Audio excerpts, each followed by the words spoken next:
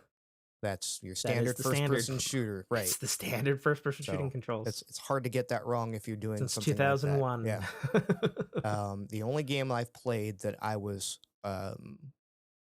in awe with how much you could do with a gamepad, No Man's Sky.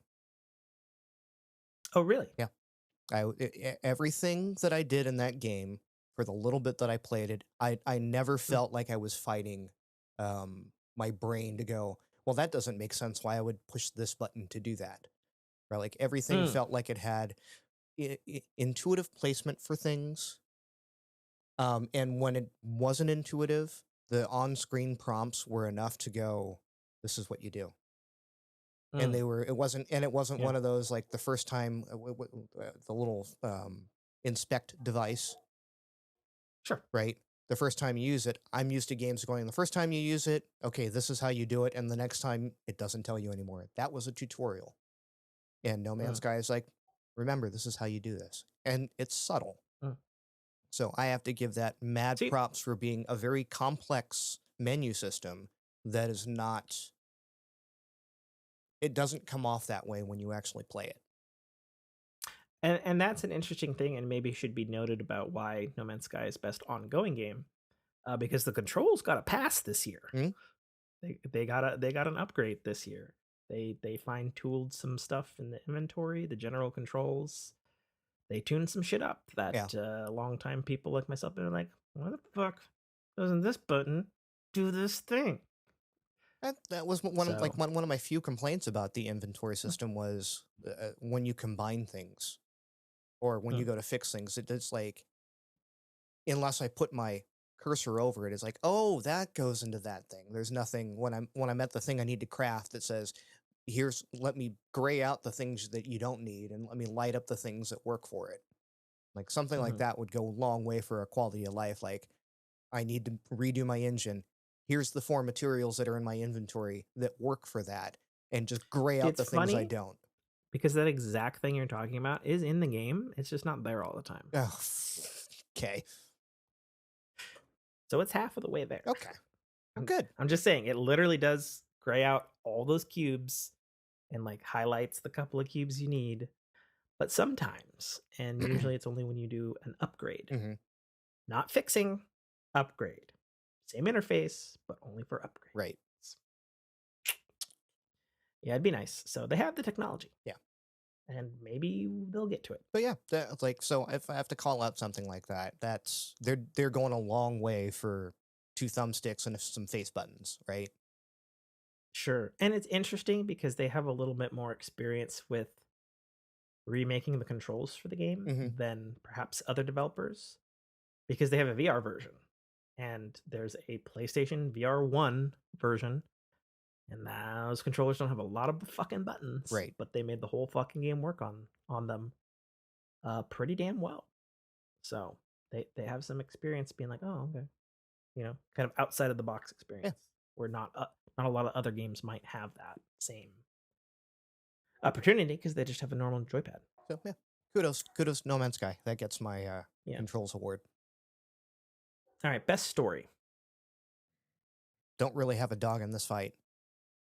Okay. Because nothing My to me that I've played is worthy of best story category.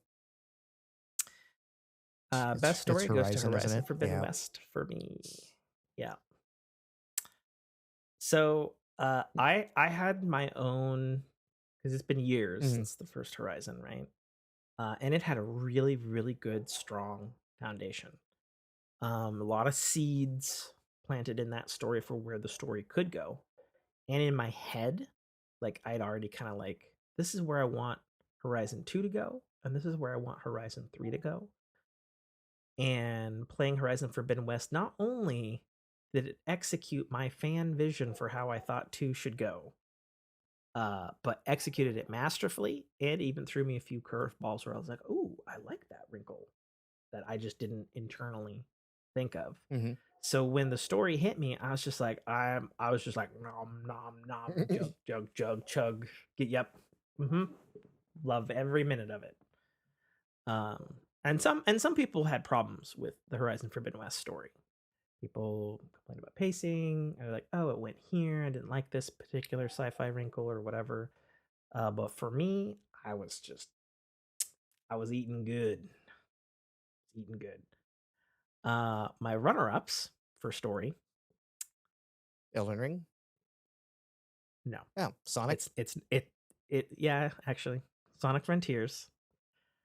If for no other reason than A, this is the first script written by an American for a Sonic thing other than the movie. Period. Is written by the current IDW Sonic comic book writer, Tyson Hiss. I don't know his name because I haven't read these particular comics. But clearly, A, the man's a good writer, and B, he actually gives a shit about the universe. Because while the story was, fairly simple and fairly basic, it was all the little things in the story that, as a diehard, blue dyed video gamer for Sonic, like, there was shit referenced, like, and the characters would just casually reference them either while you were playing or in dialogue sequences. And I was just like, this man has played all of the games and remembers all of the things, because they would reference shit from the Genesis to events that happened in Sonic Adventure, again, 2002, to like less known characters that nobody gives a shit about except for people on Reddit. Like, I was just like, I feel seen. I feel so heard. I'm touched. Fair enough. Okay. Because they would bring up shit and I'd be like, did he just say like thing? And like names of fucking zones from like the really old games. Right.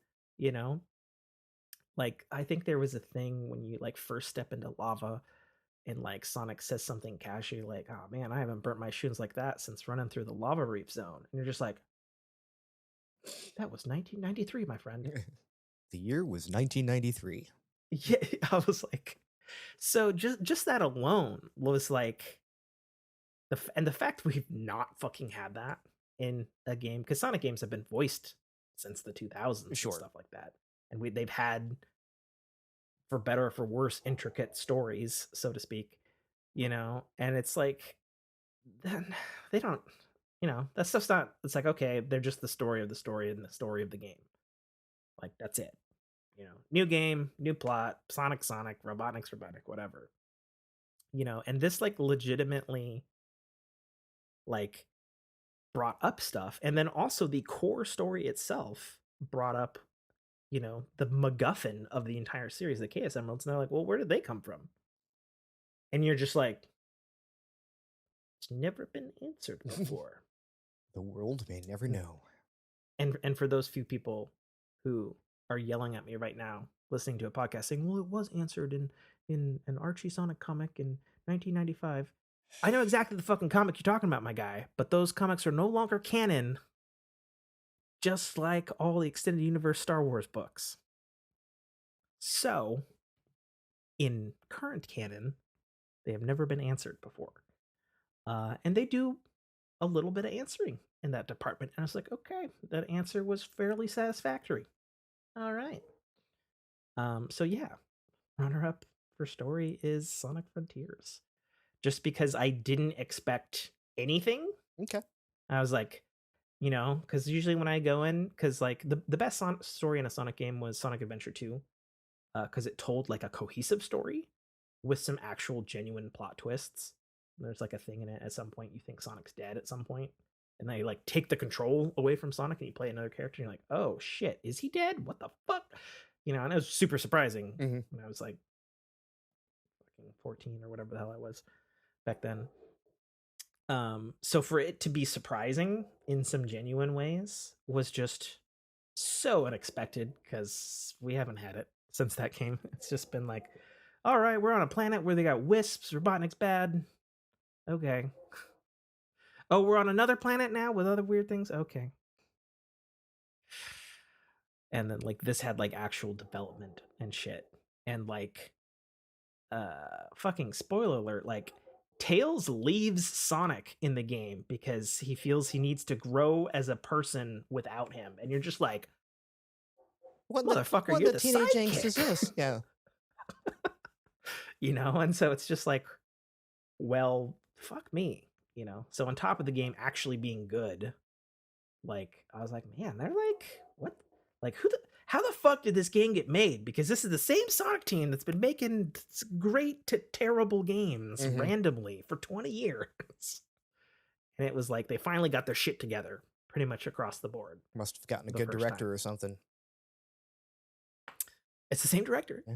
He directed like the last like 7 games, and it's just like I don't know what happened here. But keep doing it, please, for the love of God. And then my final run-up for that is Tunic, which is a wordless story, but what it tells through music and emotion and its own fucking language in the manual, I was like, I'm here for this weirdness. I'm here for it. All right, best technical innovation in a video game. This could be game that wowed you, graphics, whatever.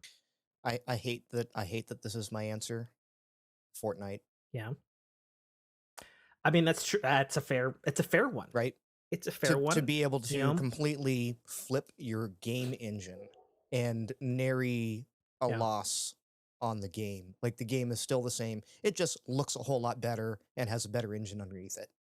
Well, not only that, it's across all available platforms. Like it wasn't just they flipped it slowly. Right. We're doing PlayStation, we're doing Xbox. They said, you know, they took it. This is the end of the season. Here's UE5. Here's your new season. Yeah, and yeah, it's I guess a little bit of a cheat, but not really because it is Epic, the people who own and make. You still have to put in the Unreal work, Engine, right? Sure, you own the engine. So there's a lot of game companies that own their engines too, and you know what they're not doing? Completely revamping their engine on an ongoing game at the flip of a switch. Well, and not only that, it's going down to the lowest spec machine, the Switch, running Unreal Engine 5. Yeah. You know, and yes, it's designed to do that, of course. It's absolutely freaking crazy. It's still incredible. So, yeah, as far as a technical innovation and being able to just leap at the snap of a finger, that's crazy. That's crazy talk. No, you don't do that. Sure. That's a good choice. I'm glad you said that. I didn't have that. I had technical innovation for Horizon Forbidden West. Of course you did. Jeez. Okay. So the game's gorgeous. They got gorgeous humans. They got all this stuff. But when I was like truly like, holy shit, something has better water than Sea of Thieves. Okay. It was Forbidden West. And you don't see water for a long, long time in the game. And I got to that fucking seaside and I was just like, is that flotsam and jetsam and fucking foam being dynamically created in the water? And sure as fucking shit it is. And then on top of that, because being underwater is a huge gameplay part in Forbidden West, whereas it wasn't in the first game. It had actually shit water in the first game. It was terrible. It's one of the most normally knocked things about the amazing graphics in that game. They're like, yeah, it's great. Don't look at the water. Just a screen map reflection with some shitty ripples. And then this is like full on fucking CGI sim. Like, fuck you. We know it sucked. So we put like a fucking team on the water in this game. And on top of like it looking cool and having realistic waves and shit that look as good, if not better, than the Sea of Thieves waves. The thing that like blows my mind is when you go underwater and then all the other underwater physics that you can like see happening. Right. Bubbles and fish and stuff that's not there in Sea of Thieves. And it's just like, damn. This is stupid impressive. Just like, okay, it's just stupid impressive. So that gets my best technical innovation. What they're able to do with Decima 2.0, their game engine. It's movie quality stuff on absolutely. minute stuff Mm-hmm. that doesn't really affect gameplay, but immerses you completely because you buy that Mm-hmm. Aloy's getting wet and she's getting pushed about with currents, which is a real thing in the game. Mm-hmm. Like current pushing you is like, you're like, wait, what? That Right. I've swam a lot in my life. That's what would happen when you're fucking near water, near a rock, and it's crashing up. You get fucking butted against it, and you have to struggle a bit. And it's just like, just the fact that they thought of that and had Mm-hmm. to design something that you're interacting with in real time is it's like, damn, that's fucking crazy. My runner-ups are Xenoblade Chronicles 3. I've said it before, I'll say it again. Monolith Soft is just technology wizards, and everybody's like, the Switch is a piece of shit. Go look at Xenoblade Chronicles 3 and be like, all right. They said, nah.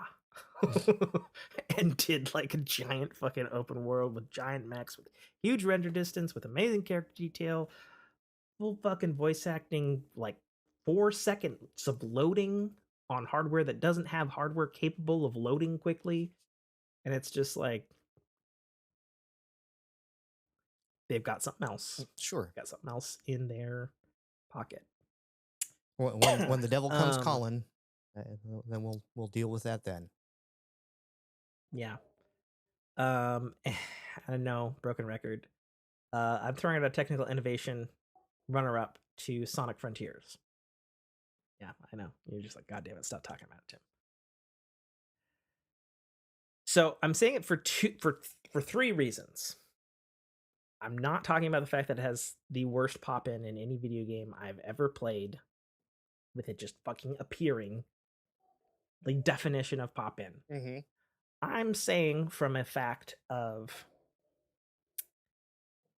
it's their Hedgehog engine, which is not designed for open world, running at 60 frames a second without slowdown.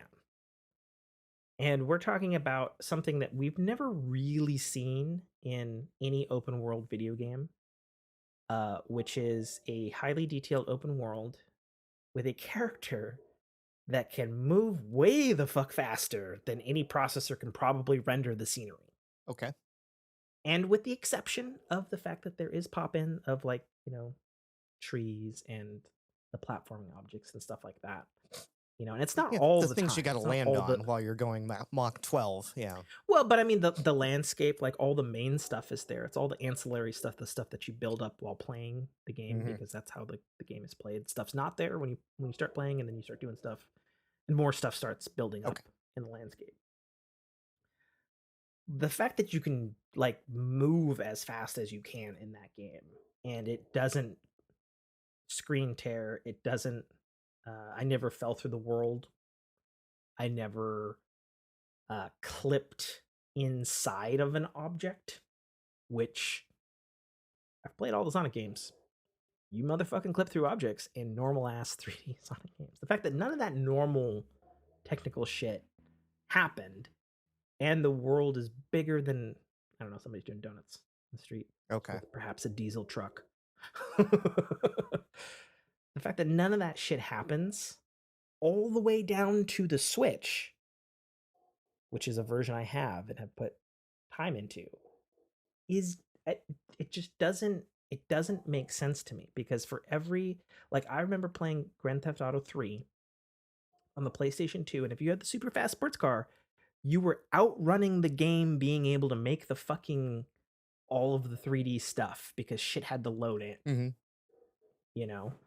Um and like another example, it's direct contemporary for Horizon Forbidden West open world.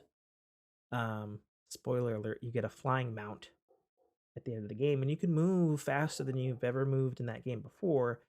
But I've sneakily noticed your flying mount sure seems to have some trouble flapping their fast wings, which is tied to a button to flap faster every so often, so more things can load in the distance. I'm just saying. Oh, it has to stop and take a breath there for a second.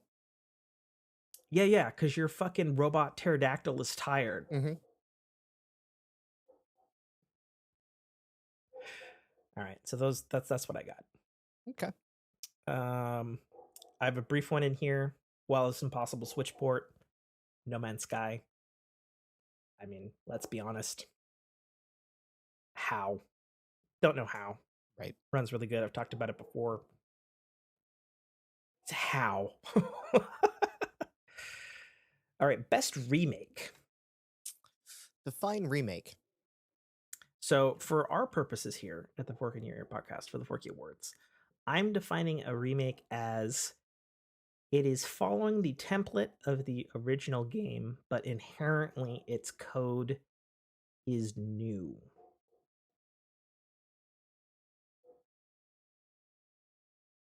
Okay.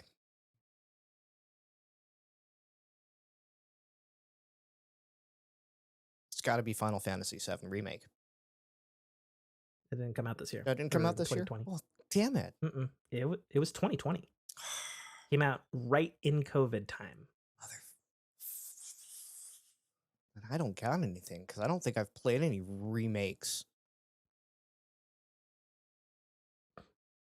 So I only have one game collection in this category, and you're gonna hate me. But it's Sonic Origins.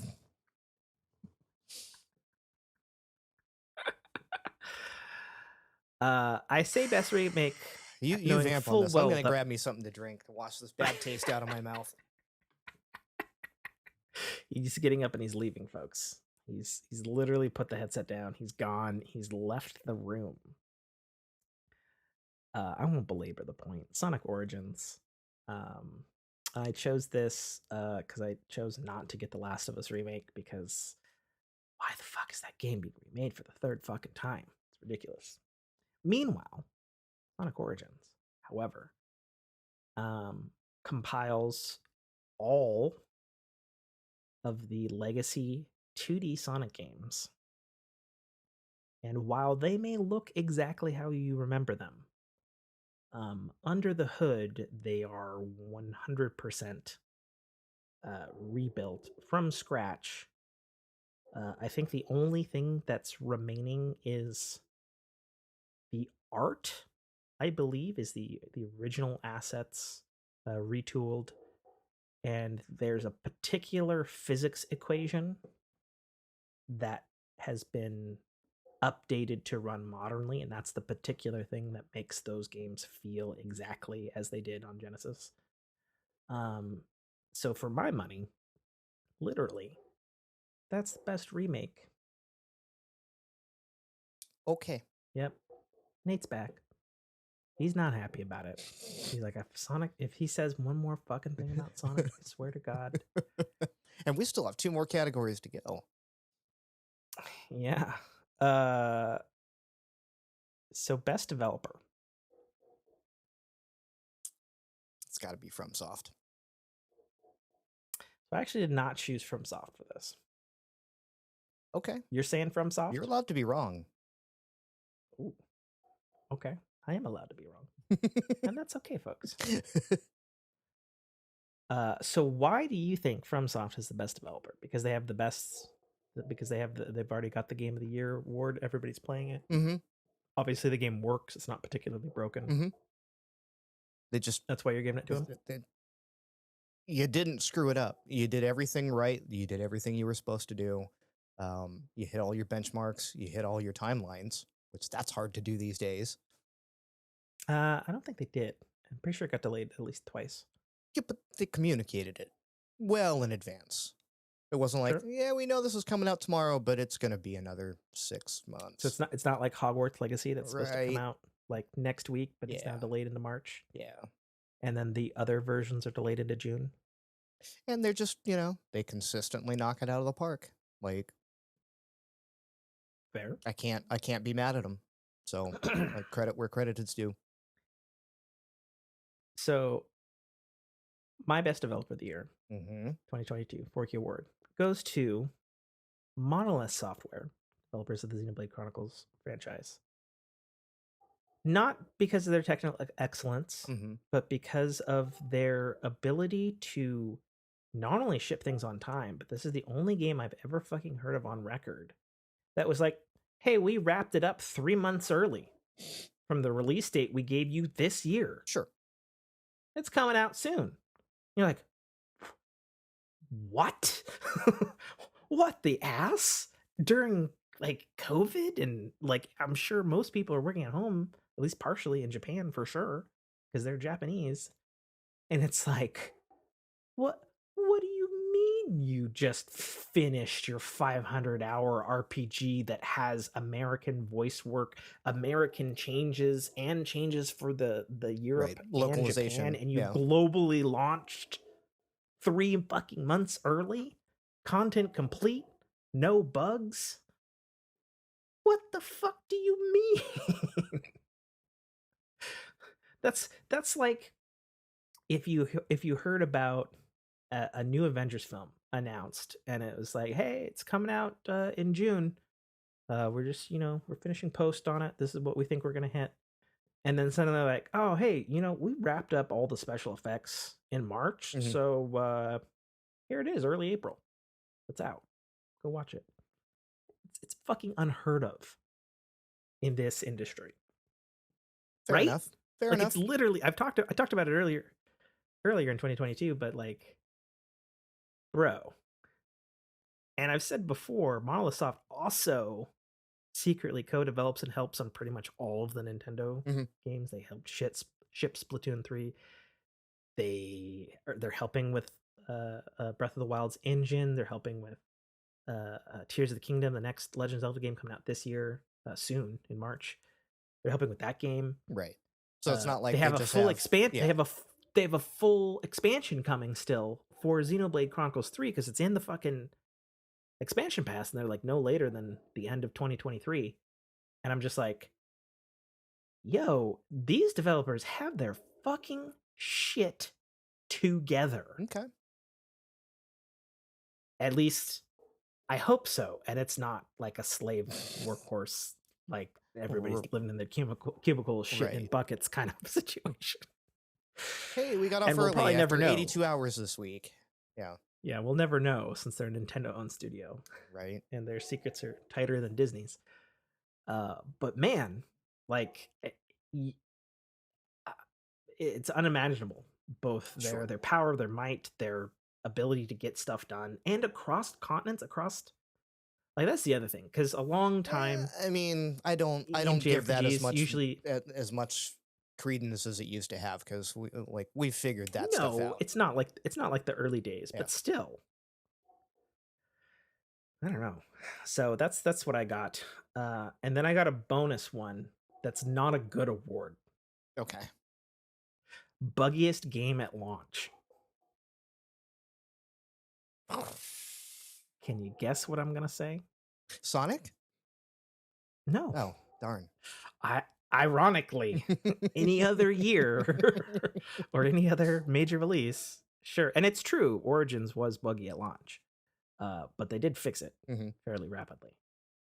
Buggiest game at launch, and specifically only for one console that it released on, was Horizon Forbidden West. Of course. I played the first week on PS4 Pro. It was perfect. It was beautiful. Everything worked. Got my PS5, moved over to PS5, loaded it. It was beautiful, and then it crashed. Loaded it again. It loaded too fast. It crashed. Fell through the floor. Fucking people's eyes fell out. Like every possible Ubisoft type bug that normally exists in an Assassin's Creed game fucking appeared in this game, which all the more hurt because, as we said earlier, and how many Forkies I've given it, it's firing on a lot of cylinders. Just not on that particular console. PS5 for like the first 3 months. And I beat it in bug fucking shit form. It crashed in the end climax twice that I had to redo because there wasn't a checkpoint in the boss. And there was a thing you had to climb up to get to the boss, and Aloy jumped onto a thing, and then she went to go jump to another thing, but her geometry didn't work, so she didn't catch it, and then I fell all the way down to the bottom of this tower, which normally because you start there and you climb up. I was like, okay, well, I'll just fucking climb up again. And I was like, oh, nothing's working now that I fell down here after climbing. Right. I can't climb any of these things.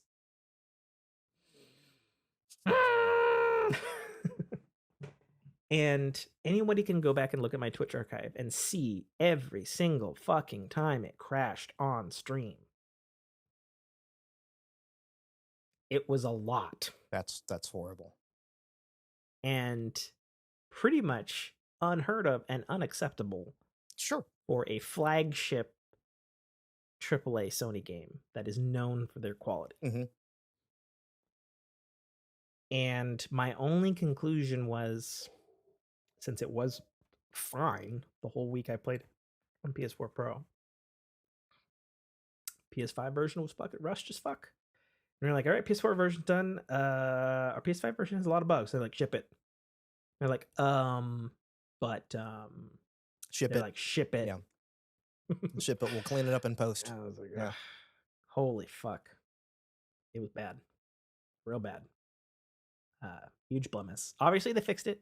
Obviously. You know, they fixed a lot of things, but there's no reason. That's a good way to ruin your goodwill with your fan base. Yeah,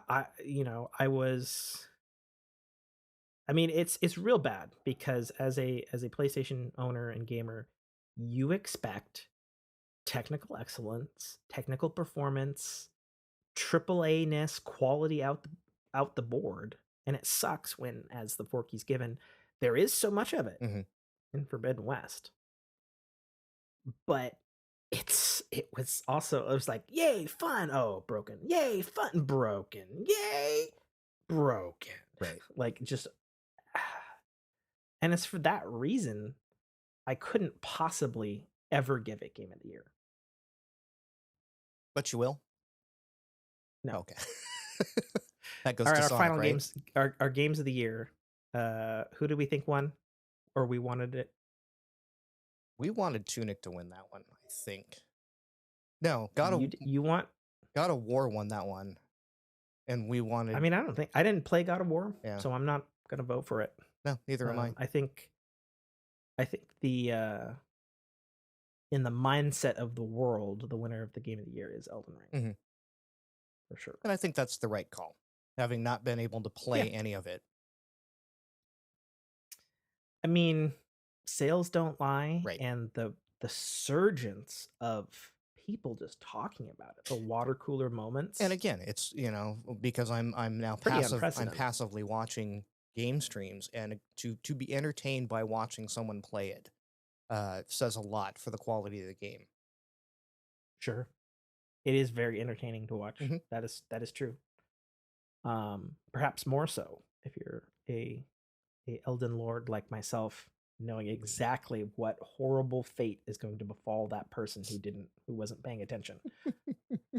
I actually was watching some stuff just the other night, because there's new stuff. I actually saw on my Twitch year in review said I'm in the top 1% of all streamers in the world streaming Elden Ring. Because I streamed 853 hours worth. Holy crap. And I was like, I don't remember playing the game for that long, because the in-game clock does not say that. Mm-hmm. So I'm guessing the in-game clock is probably like not menu time. Right. So yeah. So that's what I believe deserves the general Game of the Year is Elden Ring. Mm-hmm. It's just firing on all cylinders. Now, for the personalized touch, what is your personal Game of the Year for 2022? My personal Game of the Year for 2022 is Teenage Mutant Ninja Turtle Shredder's Revenge. Awesome. Because again, it took me back to sticking my quarters on a machine and playing with friends and just punch and hack and slash double dragon style, you know, just it hit all the right notes from the art to the music to the gameplay, the pace, everything. And it wasn't like I've beaten it like 3 times now, and it doesn't Wow. it doesn't overstay its welcome. It's not one of those where, Wow. you don't have to drop 150 hours in it. You can go and play it for what, 4 hours, beat the game, pick another character, go and do it again. And it's still fun. Nice. So, I've gotten some of the weird inane achievements that like go through an entire level without getting hit once. Mhm. So, Do you have a runner-up at all? I don't have a runner-up because nothing else has really hit me the same way that That's fine. game did. Sure. And now, Tim's Game of the Year. Sonic the Hedgehog. Sonic Yep. Frontiers. Yep. As was evident, even though I gave a lot of Forkies to Was there a Horizon, reason or like you did the particular. blue lighting? Was that on purpose, knowing that you'd be talking about Oh Sonic no, so this is much? this is the normal fork lighting. Oh, okay. This is the fork in your ear logo color map to the hue lights. It's funny. Normally Yeah. I have a white light on this because it's a lot darker, but because there's a lot of natural light in the room right now. I've been looking at the stream feed and I actually have my green screen pulled up and I'm like, wow, we actually kind of match the graphics. Yeah, your green actually does go good. I see that. It actually I ironically works out good. Future production note. There we go. But yeah, I'm just sitting here watching you in blue hue when I'm used to seeing you in white going, oh, maybe this was planned because he knew. He knew. And my screen is blue. Yeah, well, he knew he was going to be sucking the Sonic teat all night. I mean, the fact of the matter is, I've sunk an enormous amount of time into Elden Ring, and Elden Ring is certainly my runner-up for Game of the Year, along with Tunic, I might add, as my runner-up. But when you see videos of Sonic Frontiers, whether it's in the early days, you're like, man, I hope it's good. It looks weird. And when you hear the fucking game director saying, people just don't understand the game. And And you're just like, I'm half-hearted poking you in the ribs because my Game of the Year was something that hit me so hard in nostalgia. Why aren't you allowed to do the same? You're so invested in the Sonic universe, and this thing hits every single one of those notes for you. So, well, at least from a story perspective, the game itself, plays new. Like no other Sonic game plays like it. The closest is one of the Sonic Adventures from 2000 or 1999 and 2001, respectively. Or 2002, respectively. 1999 was Sonic Adventure. 2002, I think, was Sonic Adventure 2. Something like that. I'm in the ballpark. Nothing else had that vibe. And I never, here's the thing. As a Sonic fan, it's like people have compared it to being like fan of a sports team that you're just a fan of, and you hope to God they go to the World Series or the Super Bowl or whatever the fuck. And then you get the new the new game, the new team, whatever, and you're just hoping it hits the right notes for you as a fan of it. Oh yeah, the Madden rankings are up subject for debate of many a football fan. Yeah, and even though I've only spent like maybe 60 hours in Sonic Frontiers across 3 platforms, Series X and Switch 2 version. platforms. Yeah, I'm not an insane person. I'm not going to get it on PlayStation and PC. Like it, I expect it to be decent and at least scratch an itch, but I never expect it to be like across the board really, really fucking good. Mm-hmm. It just had such a level of polish and a level of quality. Like I said, the controls, the story, the music, the new type of 3D gameplay that they were presenting. Um, like it was just a runaway hit. I'm not saying it's perfect. You know, uh, you can fuck up with the controls on your own right. Mm-hmm. Uh, I watched the you fail plenty of camera times. in 2D sections while in the can get locked for some reason. There's a particular thing you do before a particular boss fight that is unneedlessly hardcore fuck you and you have to do this. I won't say what it is because it's simultaneously such an amazing moment of nostalgia. Like, oh my god, I can't believe they just did this in a Sonic game. We haven't seen this since insert a Sonic game here that I'm not going to say for spoilers. Gotcha. And it's awesome for about the first 5 minutes, and then you realize, oh, I have to do this how much? And I can't leave? I have to do this thing right now no matter what, and there's no way to get out of it. And you want me to do this. Basically, you have to build a meter. And that meter is obnoxiously like a lot. Okay. And anybody who's played Frontiers and all the reviews, some of the reviews even mention this, they know what I'm talking about. It's just stupid. Gotcha. It's awesome for nostalgia, but how they go about it, that nostalgia wears out into apathy pretty quick.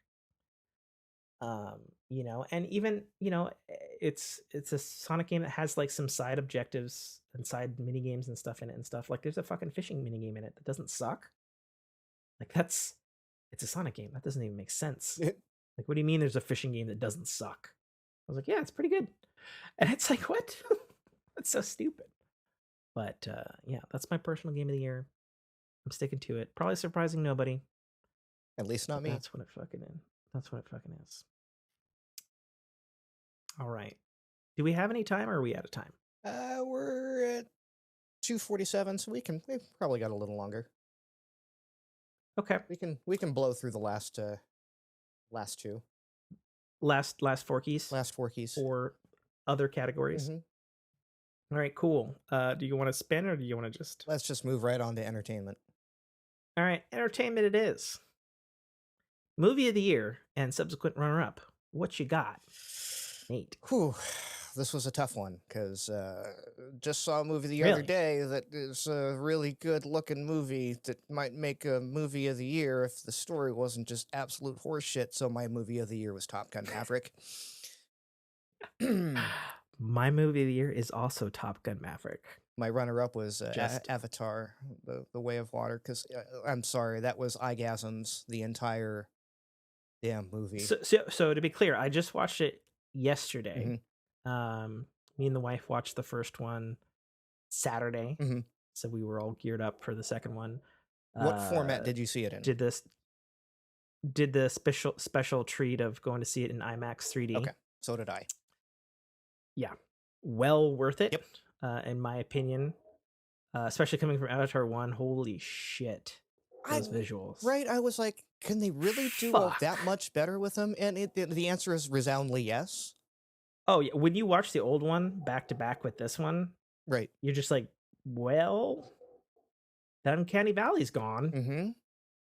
It's just gone. It's just gone. The only gripe I had with the entire Way of Water movie, and this is a complaint I've seen from a few people, so I was very aware of it going in, was the frame rate jumps between certain scenes where they're in full rendered 4K 120, and then it drops down to cinematic 24 and then 60.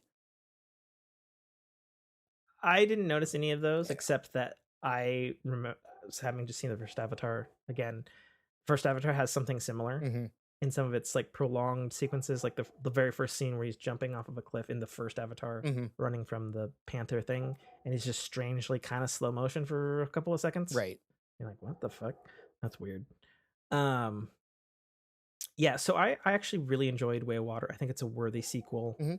James Cameron does sequels, and he does sequels better than most people. Yep.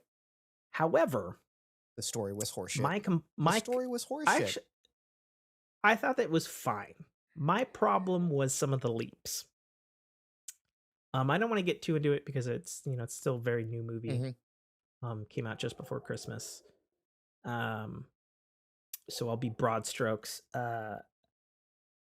Some of the reasonings for why people move to certain places make absolutely fucking no sense to me. My wife argued against me, and I was like, no, it doesn't make any sense given what we just saw in the last movie. Right. Like at all. And even the beginning of this movie doesn't quite make sense. I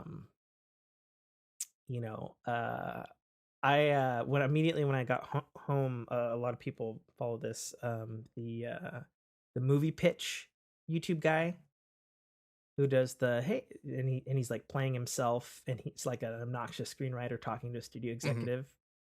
And I don't know if have you ever seen that? Yeah. Not the one for Avatar, but I've seen him before. Oh god, it was fucking spot on. I was like, yep, those are all my complaints about the movie. Yeah. And they're like, oh, why is this happening? I was like, because I need you to shut up because the movie has to happen. Okay, fair enough. Right. And unfortunately there's some of that in Avatar too. The crux of the conflict itself, how it was like, here's the 5 minutes of why this whole conflict is happening. Sure. Right. I'll say that ultimately I did really like the villain and an interpersonal relationship he had. I really liked for the most part, the new Avatar kids. And special shout out to, I don't know his name correctly, Simon Ferguson, the guy who did the music, because it's not James Horner, because James Horner died, unfortunately, in a tragic plane crash. But he's picking up the mantle to do that for Avatar 2, which is a huge fucking shoes to fill, especially from a dude I've never fucking heard of. He did an amazing job. I thought he honored the themes. He created new good stuff. The only time I got pulled out of the movie with his score, which was an editing problem, was when the score abruptly ended mid flute. It was like honk, honk, honk.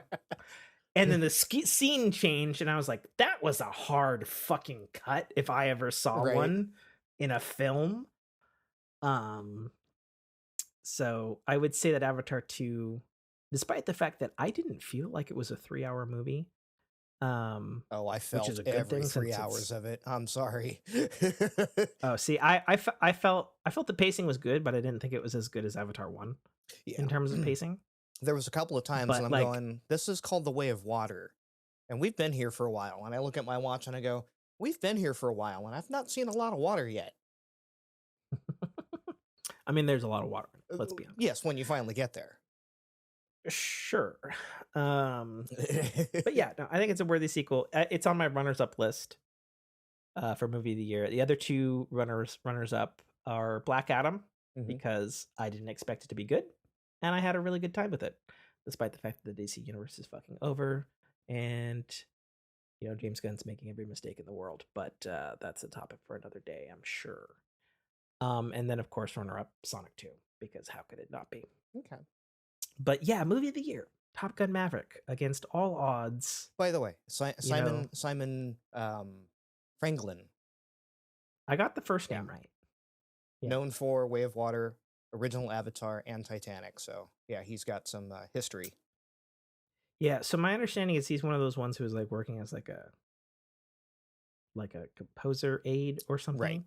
Because when you look him up on iTunes, he has full credits for the Avatar Flight of Pandora ride in Disney World, Florida, which I actually picked up the soundtrack for. It's actually pretty good. So yeah, he'd worked with James Horner before. Yeah. So I guess from that standpoint of dude died, dude within his circle picked up Correct the things. Yeah, sure. So, yeah. So Top Gun Yeah, Maverick. it's just fucking good. Holy what? It's just fucking good. Every fucking minute, every scene.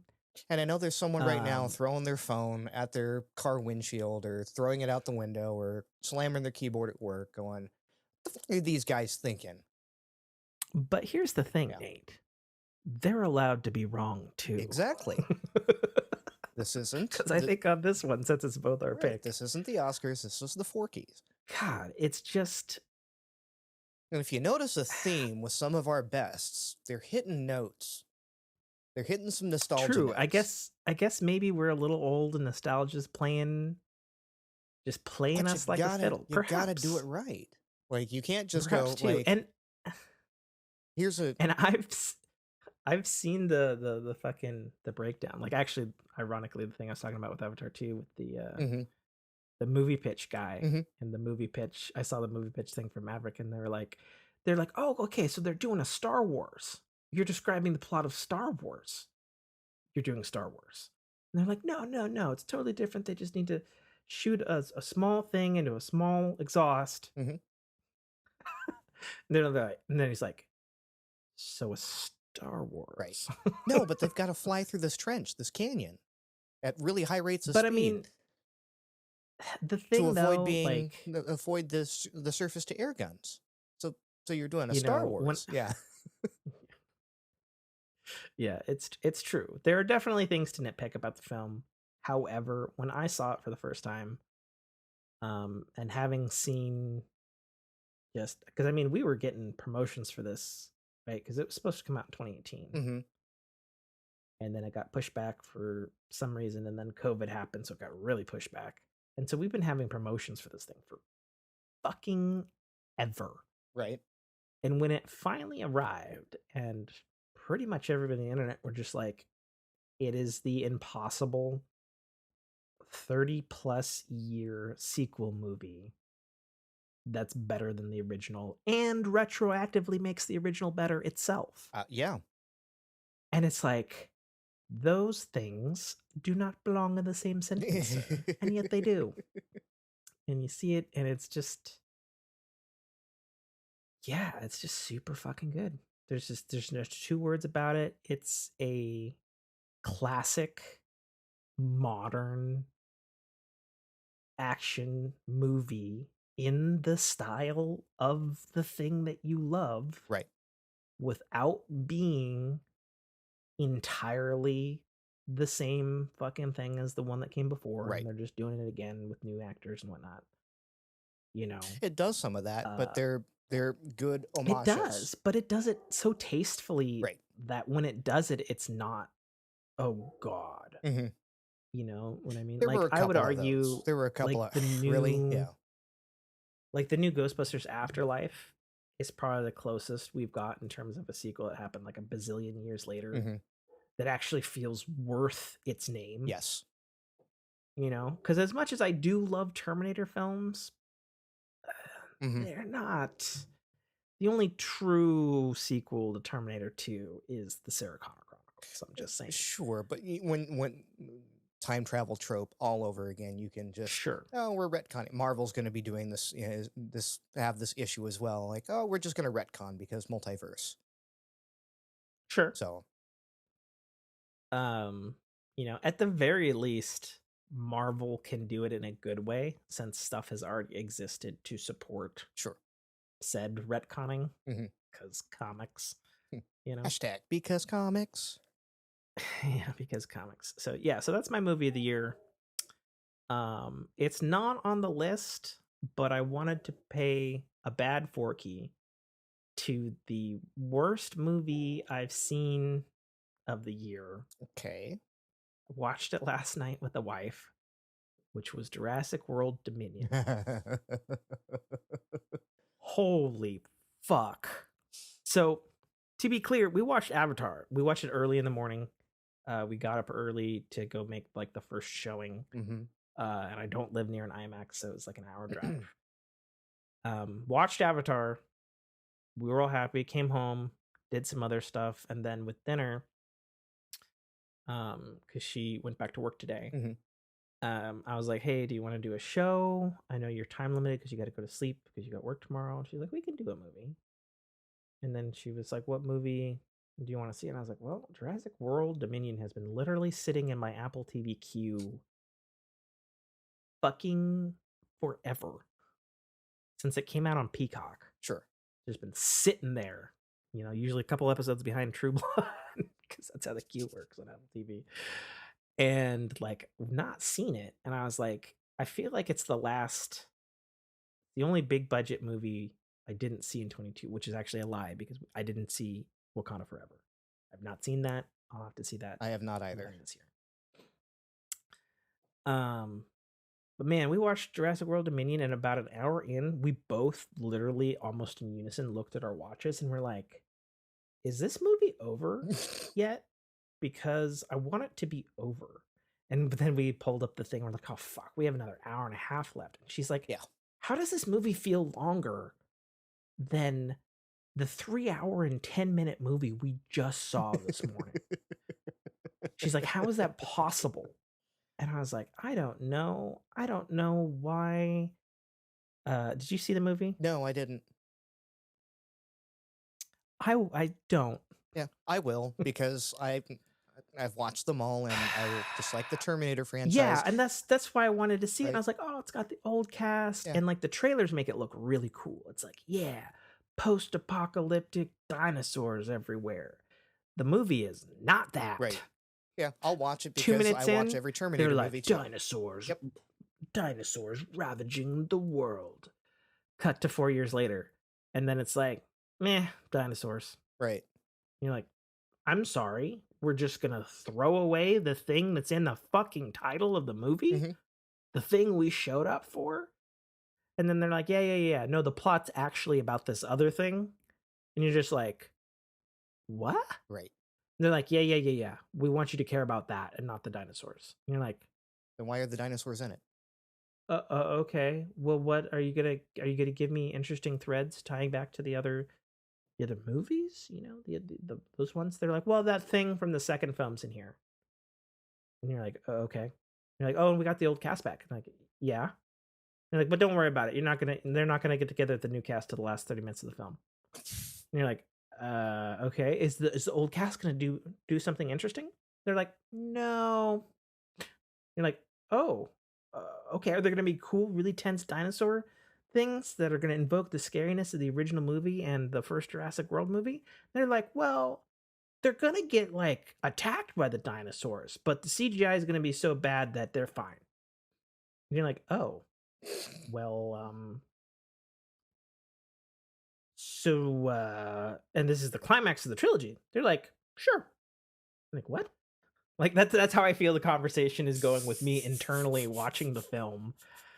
And it's just like, what the fuck happened to that movie? And I know a lot of people are like, oh, Colin Trevorrow, he's a great writer-director. And he was going to do Rise of Skywalker, right? Mm-hmm. And everybody saw his leaked script, and everybody's like, oh my God, that script was so better than the movie we actually got. And now I'm thinking to myself, would he have made a better movie? Because Jurassic World Dominion exists, and it kind of just negates everything he's ever done.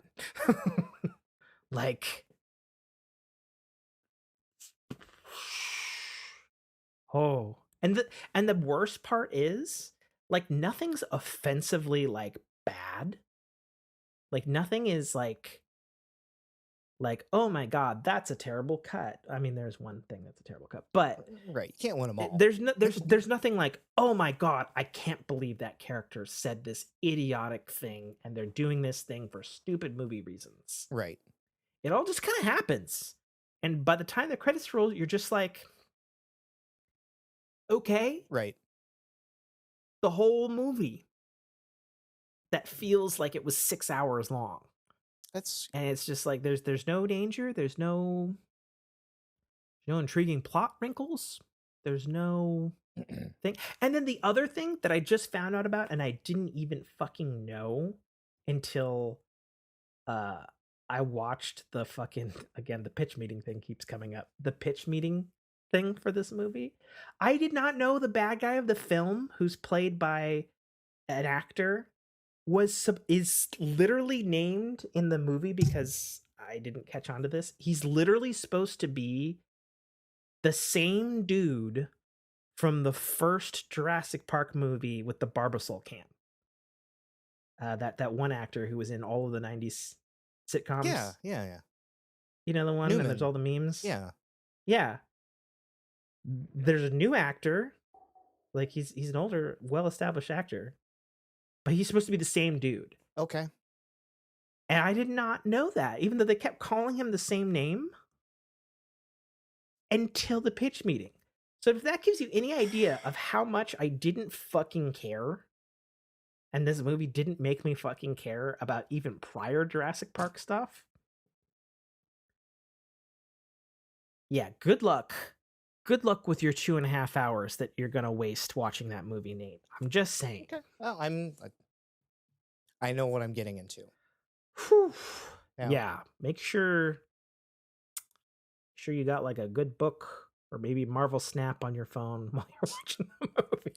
now Not a lot's gonna happen. Here's another honorable mention here. Just, it wasn't movie of the year, but I just, like, every time I think about it, I was like, was that 2022? It was 2022.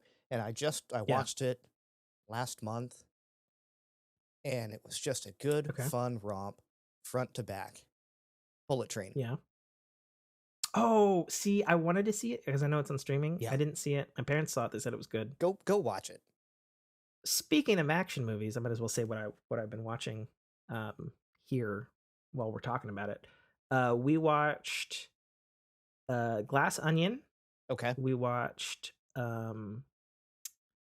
Murder on what's the name of it? It's the second movie from the Murder on the Orient Express, except it's the Murder on a River in Egypt. I can't think of its title. Agatha Christie, Hercule Poirot, the detective. Fuck, I can't think of it. Anyway, we watched Glass Onion and Knives Out Mystery, sequel to Knives Out, obviously. Mm-hmm. We watched that murder thing on the river, which is a sequel to Murder on the Orient Express, and then we also watched Violent Night. And that's why I was getting to that point of Bullet Train, because I know it's a big action movie. Mm-hmm. Violent Night is fantastic. Okay. Like, when people look at the trailer, they're like, okay, from the creators of John Wick and Nobody, you're gonna be on Santa's naughty list. And it's like a big old action thing in the trailer. But it actually kind of lies a little bit about what kind of movie it is. So what the kind of movie it is Home Alone meets the Santa Claus meets Die Hard. Okay. That's what kind of movie it is. Right down to the fact that whoever the composer was is even like emulating like the Home Alone John Williams score. The bad guys have this like just like a key off version of the bad guy theme from Home Alone, and it's all kind of cutesy and twinkly. You know, and the premise of the film is Santa's been doing this for like 1,000 fucking years, and he just fucking doesn't give a shit about anybody. He's just fucking tired of this shit. But he's like bound to do this because he's basically been cursed. And he's just been doing this for so long. This is what he does. And he's not like immortal or anything, but he's got like traditional Santa magic shit. Sure. A sack of infinite shit. I'm looking at the plot synopsis on here, and I'm just like, yeah, okay. I could, yeah. And so he goes to some super annoying rich bitch house that just happens to be under siege by terrorists. And the terrorists accidentally like shoot their gun because they hear Santa on the roof, and the reindeers get spooked and they leave him at this house that's under siege. And he's like, you motherfuckers, come back here. God damn it, Blitzen. You know? And he's like, fuck, was that gunfire? And he's like all like, you know, it's like Die Hard. And so then he has to like Die Hard his way out of this shit. That's hilarious. With these people. The villain's played like John Leguizamo, and like it's got the fucking mom from Christmas Yeah. Vacation in it, Beverly and D'Angelo. Yeah. like it's funny, it's ridiculous, it's super fucking violent. Obviously, it's in the name, and given the people that produced it, like um, yeah. If you have, and I say the Home Alone element comes in because he's like working with this child that's in the home that has somehow escaped the Mm-hmm. terrorists, and they're like home aloneing up this fucking mansion, except because it's a violent movie, it's like, everybody's asked the question, well, the burglars would probably be fucking dead if you did any of these fucking traps, and people would be stabbed and skewered and stuff, and it's like, Yeah, we can do that. oh yeah, you're gonna see that shit in this movie. And it's gonna be entertaining and gross as fuck. So yeah, if you just want like a fucking ridiculous, oddly Home Alone, warm feeling film with ultra violence and Santa Claus who doesn't give a fuck. Don't watch with the Violent kids. Night. Yeah. It's good. Don't watch with the kids. We picked. Oh yeah, no, this is. I mean, like this is one like when your kids are like teenagers and like maybe they don't give a shit about Santa. Mm-hmm. Like you could be like, all right, check out this motherfucking Santa. Right. This Santa's coming to town, man. But it's great, and David Arbor, I think is a fantastic actor. Obviously, you know he's Hop in Stranger Things, and he's been Hellboy, and he's done a bunch of other acting stuff lately. But he just brings the right amount of, oh yeah, I believe that he's Santa Claus, and he's just been doing it for a billion years, and he doesn't give a shit anymore, and he just wants to finish his run so he can go home and sleep. Right. Like that believability of like, yeah, I totally buy that he doesn't give a shit, and he doesn't want to be here, and he hates getting shot at, and like it's good. It's a good fun movie. Highly recommend it. It's out on VOD right now. I don't think it's streaming anywhere. We bought it on a whim after Christmas and watched it, and we're just like, yeah, that was that money. I felt good about spending money on that one. Okay. So just saying. And then as far as the other two films, The Murder on the River, whatever the fuck it's called, was pretty good, although it was a really dark sequel. We did not expect it to be as dark since the first film. Yeah, it's a murder mystery, but it's kind of fun. Second film, a lot more depressing. Okay. A lot more depressing. And then Glass Onion, which is on Netflix exclusively, sequel to Knives Out. So a lot of people said Knives Out was fantastic and genre changing. I didn't think it was that good. Like I thought it was fun. I didn't think it was that good. I don't know if you've seen it. Nope. It's worth a watch. Okay.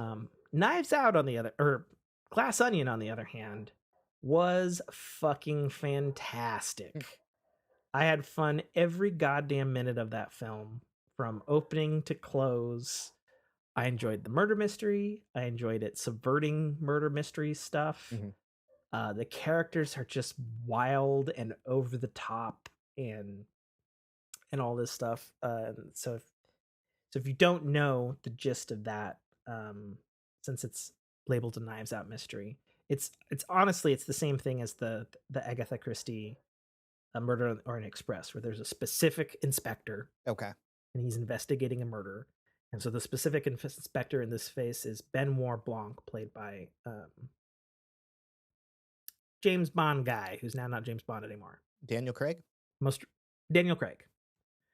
And he plays this world famous detective with a fucking foghorn leghorn voice, southern accent. Okay.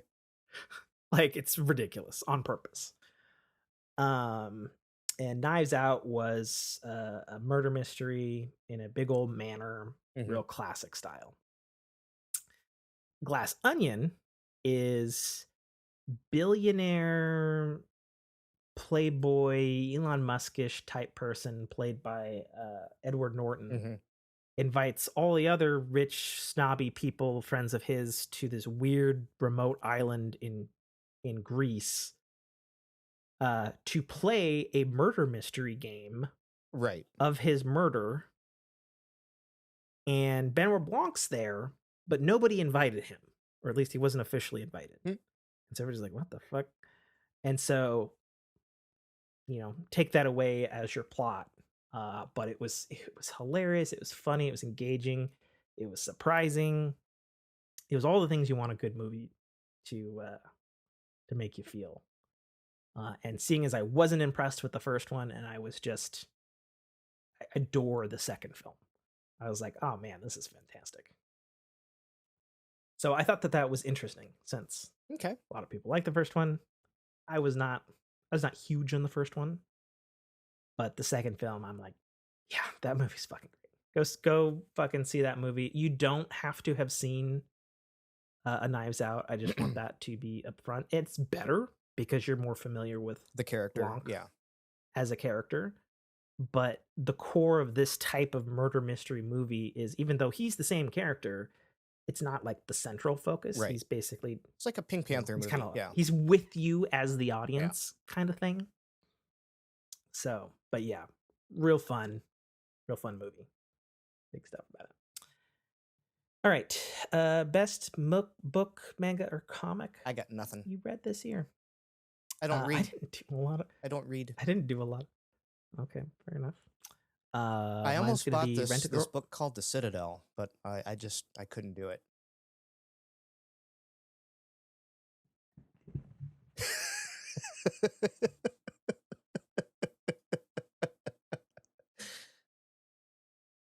And Tim walks off the screen.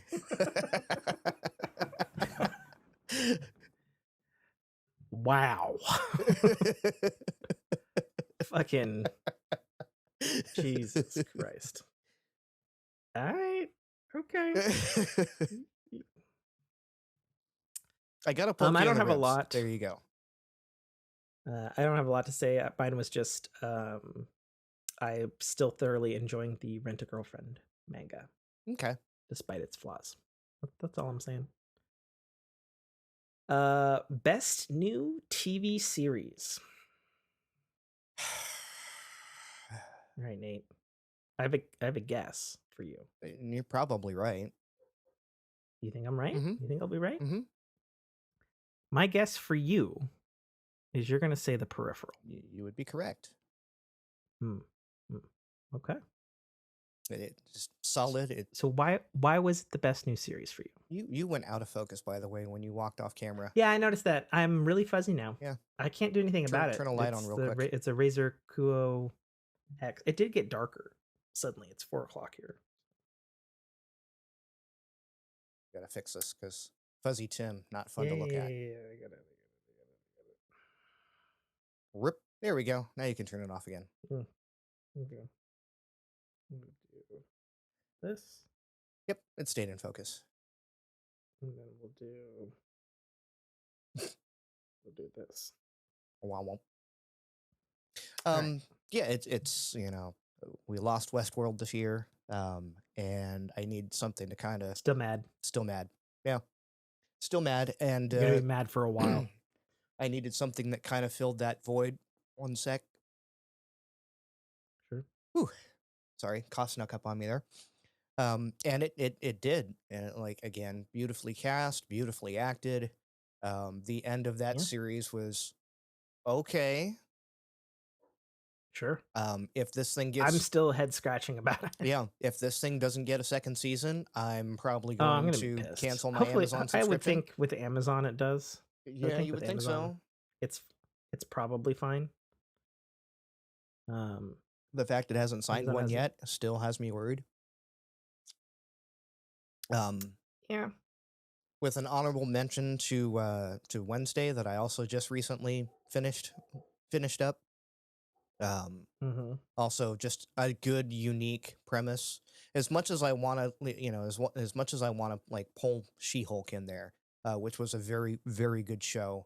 I like that, these two shows, The Peripheral in particular, just kind of came out of nowhere, and yeah, no shit, it came out of nowhere, and it wasn't.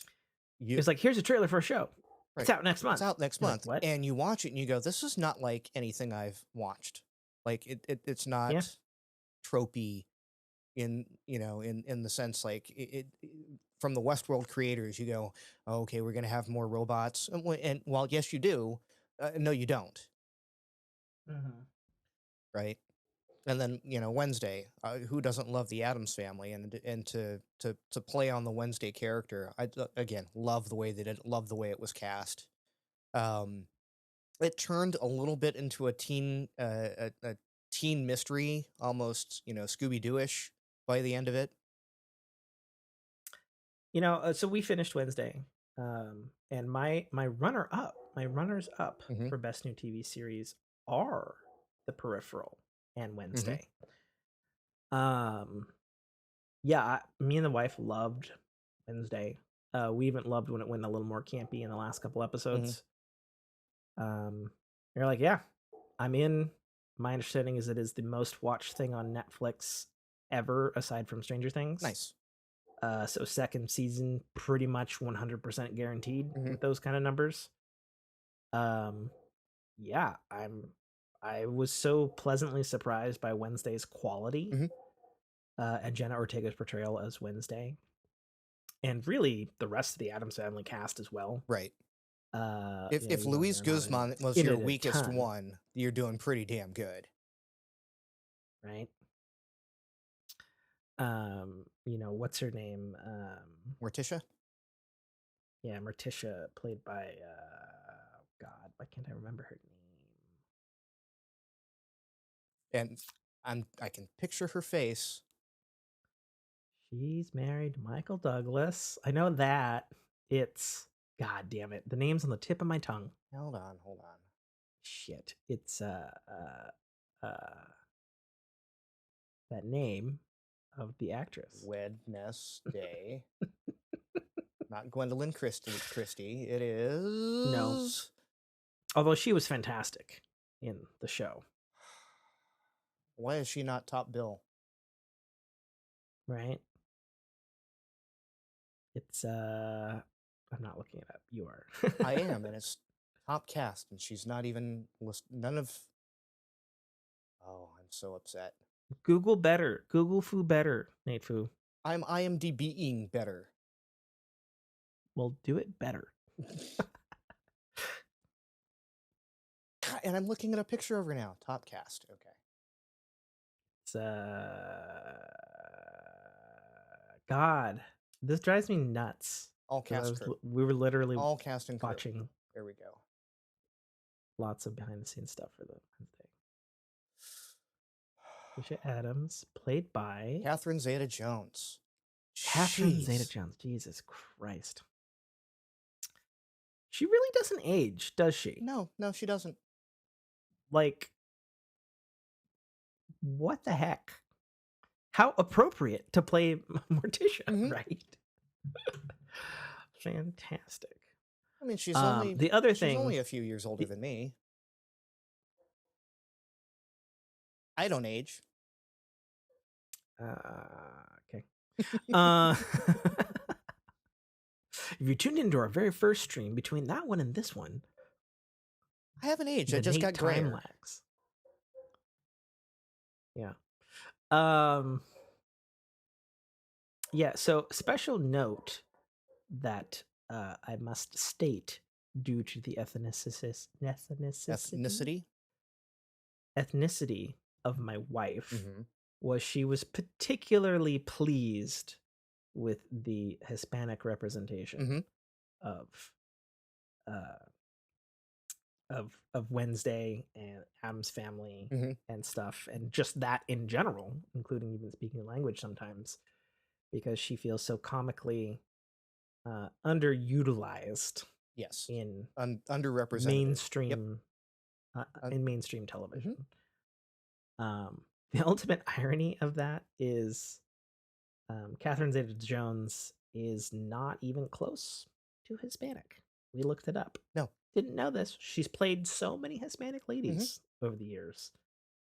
Yeah, she's like Irish or some descent or something like that. I don't know. Yeah, but Morticia doesn't necessarily have to be Hispanic. No, right? It's true. Gomez, it's just right? we were looking it up and yeah, and you're right, Gomez. You're right. But yeah. Anyway, Jessica really liked that particular thing because as has been said before on Fork, she's like, where the fuck is my lead Hispanic lady in Star Trek? Right. The fuck? We get one, and it's an offshoot lesbian character Mm-hmm. in Discovery. Mm-hmm. She's like, well, in Strange New Worlds.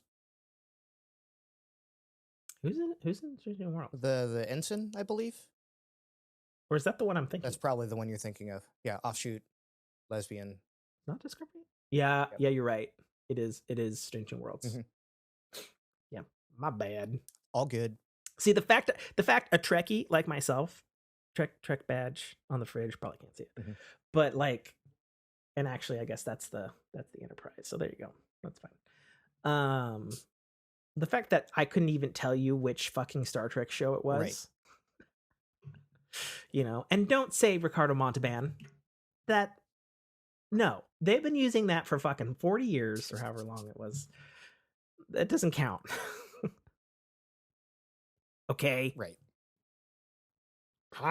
No. All right. So what was your number one? So my number one is Severance. Apple TV?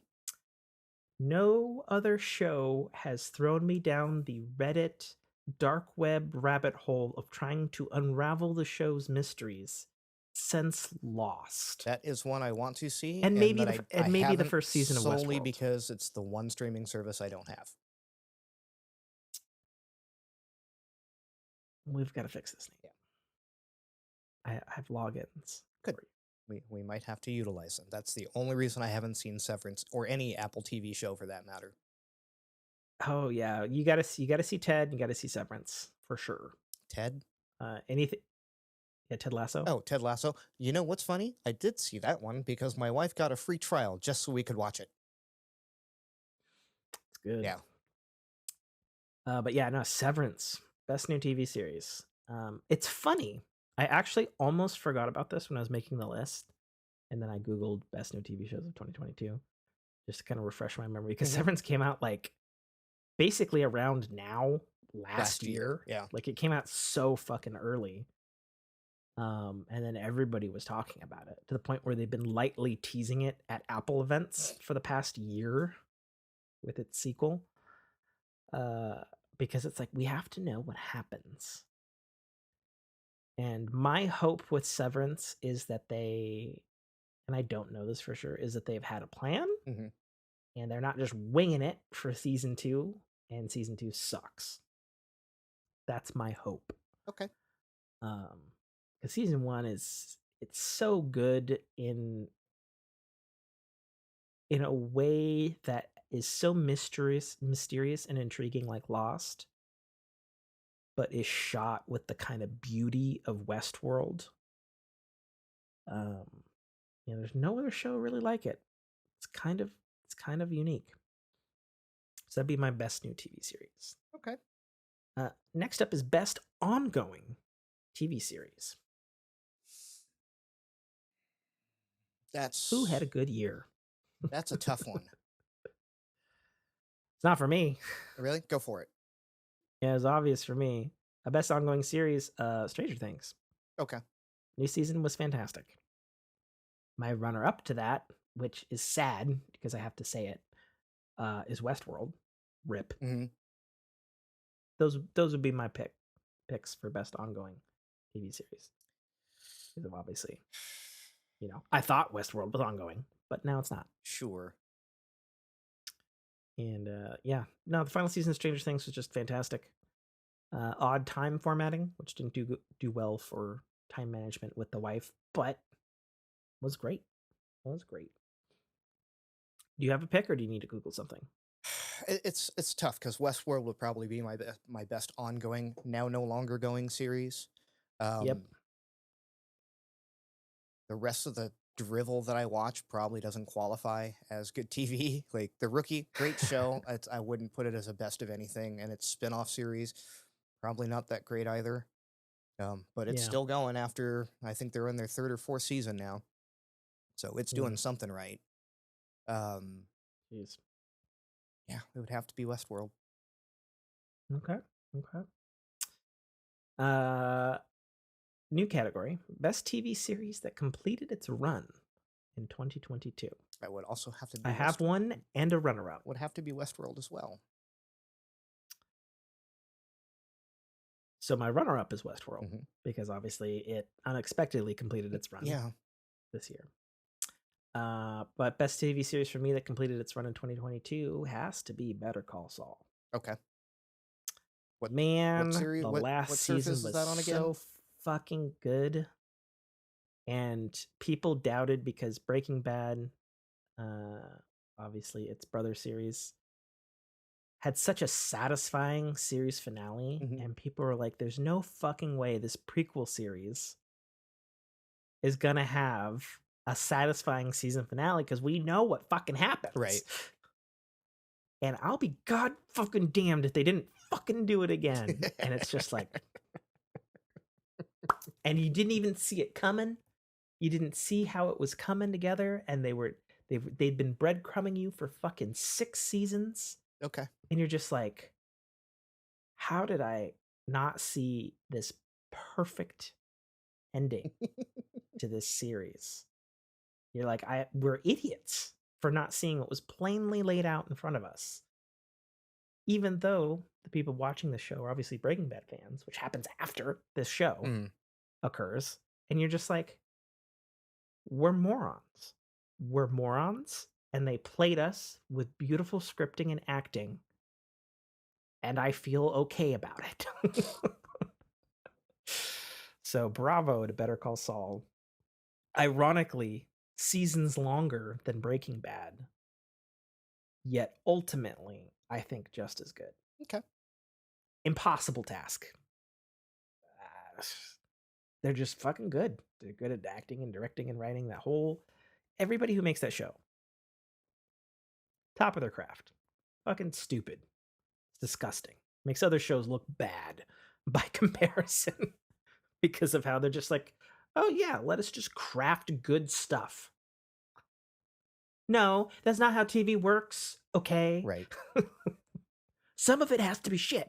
All right. What do you mean? Not What do you mean it's going to actually come to an end and not just be milked until it's bad? Episode after good episode, not get canceled like Westworld. You know, still be innovative and have somehow surprising plot twists, even though it's a fucking prequel. Like, how the fuck?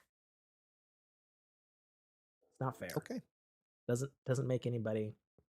Which is interesting because the creator's already announced that his next show's with Apple TV. And it's supposed to be lightly sci-fi. And I'm like, oh, fuck yes. Oh, sweet Jesus. And for those who know, Vince Gilligan got his start writing episodes for X-Files. Nice. So I'm like, returning to form. All right. So we'll see. We don't really know what it's about. All right, let's knock out these last 3 and get this thing under wraps under 4 hours. Right. All right. Last 2 things are technology. I only have a couple. And Technology of the Year awards and Best Life Events of 2022. So Technology of the Year award go to. You have one? Or am I going? I don't have runner-ups for anything. You're going because I discussed myself that it's probably the same thing that you're going to pick. Oh, it's not. Oh, you sure? I 100%. Okay. I'm 100% positive. I'm going to pick different things than you. What's your best new technology? Best new technology of the year, and it is something I've recently dove into the deep end with the last 2 weeks here, is the novel AI image generation module. No. Yep. Yeah, I know.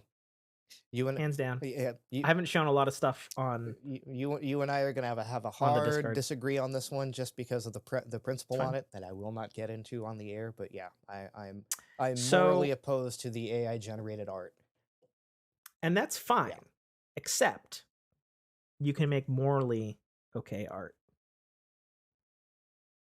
Okay. So what you can do, and I found this out very recently, which caused me to sidestep into Blender, which I've never used before. You can make or get like a free mannequin maquette and pose it You know, it's just a fucking ass mannequin Yeah. thing. And you can pose it, and then you can have the AI generate the image around said pose. Okay.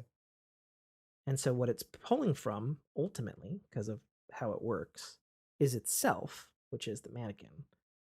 And it's still coming up with fucking amazingness. Okay. Is it properly attributing the person whose style it is mimicking?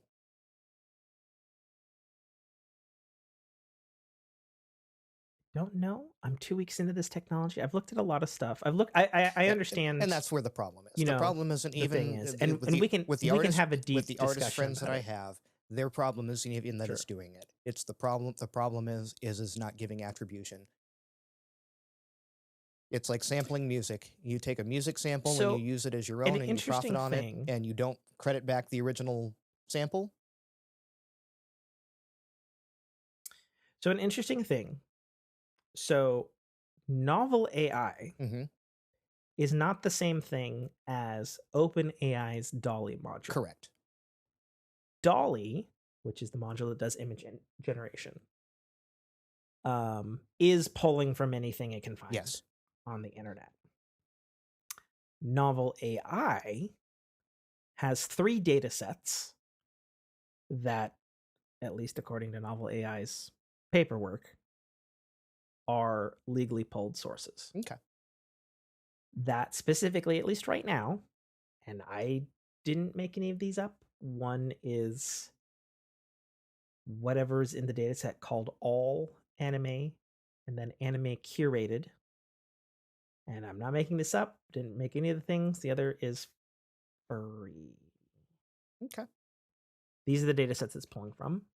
My understanding from Novel AI, which as of this time I am paying for, um, doesn't pull from those sets. And also, something I discovered recently um, is on websites like DeviantArt. They have collaborations with companies like Novel AI, specifically the image generation module, obviously. Um, that when you submit art on DeviantArt, you have the option of saying, this is included in AI driven image generation dataset. Yes or no when you publish to DeviantArt. Cool. So that's an option. So some stuff's being pulled from DeviantArt. People who are like, yeah, sure, whatever. I hope that every artist worth their salt says no. Could be. Yeah. I don't entirely know. But there's definitely there's a lot of stuff to get into. I've been diving into how the nuts and bolts of this particular technology works. It's fascinating. And more interestingly, I have also been experimenting with both creating art, but then also creating stuff so that someone like me who doesn't have any artistic talent, at least with 2D images, you know, my stuff lies with words. And I guess one could say shitting out words right now on a podcast, perhaps, would be where my personal talents lie. But I'm okay, it's 5 o'clock. Yes. As the lights change. Uh you know, I can use it to give me a good idea of an image for what I'm describing in a scene. Okay. So, for example, prior to AI, because I'm an old person and have been writing things before such insane technologies exist, if I was having trouble with a scene, I would map it out in Right. Lego. Storyboard it. Yeah. Yeah. It's cheap, reusable storyboard. And it would be like, okay, well, there's like a building here, and there's like a, you know, this person's, you know, blah, blah, blah, so far away from this. And then I would use different words to describe that. And that's literally how I've written a lot of things in my life. Except now I can be like, all right, well, I need like, this is how I'm thinking of it in my head. You know, I want something like this. And then with writing, which is a skill I believe I have, I can get something real close to that and be like, oh, yeah, okay, cool. You Right. know, and then I can pull from that from my own writing. Okay. And then where it gets really interesting, although it didn't come out this year and is an older part of the technology, although it had a huge innovation this year as well. But I'll include it as a caveat because it's going to be being talked about probably by me a lot this year, is the actual novel AI part of novel AI, which I have been dabbling in and is most fascinating, not just because of how good it is, but also because that particular aspect of the AI you can train your own models on. And I'm like, so I can start with no data set. And me, who has lots of things that have not finished, I can train it on my own works. And that to me is fascinating and super exciting. We'll get into it more. Right. You can basically have your own ghostwriter that you can then go back and go, I like this idea, expand, or cutting room floor it. Yeah. Yeah. It's really, really interesting. And I've talked with some other writer friends of mine, some of them, cold stonely against it. Like you're talking about your artist friends, and other people are like, well, they're like anything, it's a tool. So if you can use that tool to be better, just like Microsoft Word or your electric typewriter, they're like, fucking use it. So it's really interesting.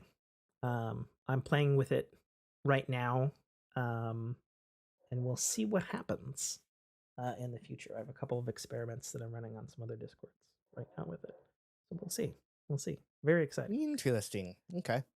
Yeah, so that was my technology of the year because the image generation module of Novel AI is brand new as of around this time last year. And it is different than Dolly, although I guess some of the technology is similar or the same, since it's just the OpenAI, the data set that you're pulling from makes Dolly, it's still open. Just like so ChatGPT, same thing.